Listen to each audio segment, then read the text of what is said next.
সুমিতা মুখার্জি। আমি একজন হাউসওয়াইফ, কিন্তু আমি একটু সামান্য চাকরিও করি। স্নেহাশিস আমাকে একটা নতুন জীবন দিল।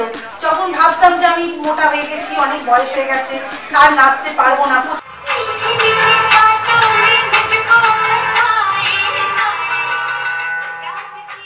25 বছর আগে আমি রবীন্দ্রভারতীতে নাচ করতাম, কিন্তু দেখলাম যে আমার নাচ আর হচ্ছে না, পাচ্ছি না, আমার যেন মনে হচ্ছে আর কোনোদিন এরকম পারবো না।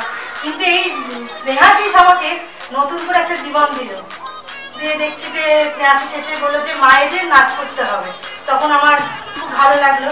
এই 25 বছর আগে ফেলে আসা যে মেরে ফেলা দিনগুলো, এটাকে আমি আবার ফুটিয়ে তুলতে পারলাম স্নেহাশিসের মধ্যে দিয়ে, এটা আমার কাছে একটা বড় পাওয়া।